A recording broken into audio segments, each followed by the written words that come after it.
I'm Karen Cowden here, and it's such a pleasure to be with you virtually. I'm demoing a new technology tool I hope you use, which is Kaltura in Blackboard, and you can make your own videos. I apologize for not being there in person, but appreciate this opportunity. I wanted to share briefly a little bit about my passion with my endowed chair work and why it really matters to me, and I hope for the college, much less the students. So as a professor in developmental reading, I've always had these three passions: that all voices matter, that we are all developmental, and that the best practices of universal design work for the most breadth of students. So what I chose to do is look at some focus areas, and I was always intrigued with the students with special needs. For some reason, that's always been a passion of mine.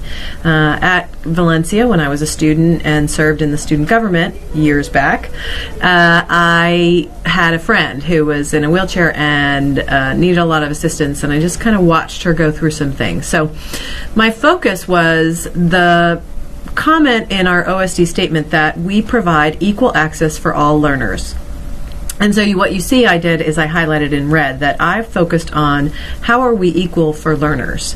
And to me that merged two areas of what appropriate accommodations could we all provide just no matter what, and how would that help the learning experiences of the student. So I took the moment here when I was looking at my project and I said, well, the mission, as you can read here, I'll move myself out of the way, is that the Office of Students with Disabilities is committed to equal education, autonomy, and full inclusion. And with our online students, we have a little tricky balance here. We're giving them so much media, videos to watch, stuff like this.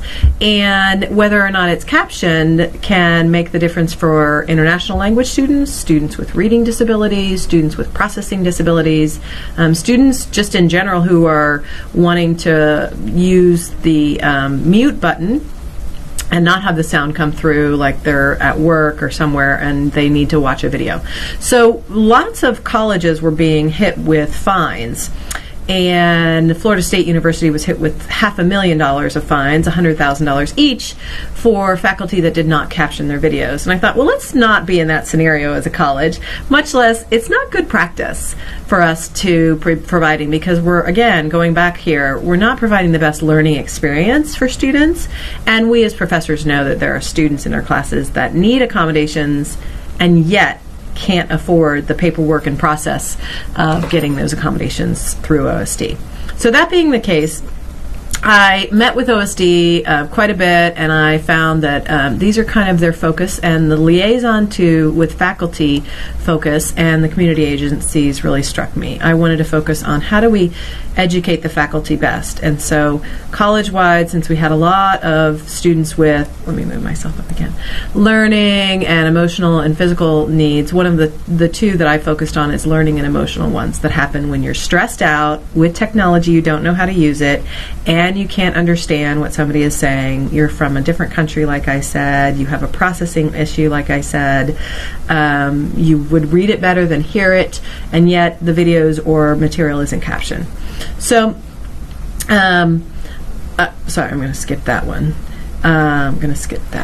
So what I did is I created a LibGuide that's free. It lives on our library webpage, and I started having conversations. I invited people to coffee and cookies, and we had a little captioning class. This LibGuide, by the way, is available for you, and it's called 123 Captioning is Easy, and it was to help faculty get their classes up to speed.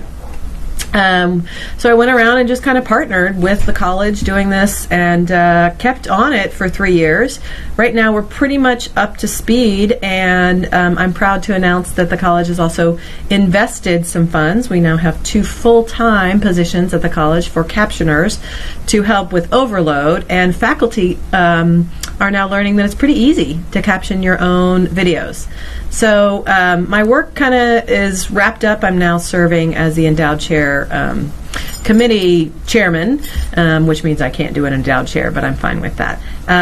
And as I close for today, there is a YouTube video. I want to be brief, not take too much time, but I will send this presentation your way, and I hope you watch it, about how people with disabilities shouldn't be our inspiration. They should be a move for us as all educators to just have the best practices in our courses so that any and every person can succeed. So thank you for having me today. I hope this was a little bit of inspiration, and that you partner with me in the future or from here forward about captioning or other things to make our students best succeed.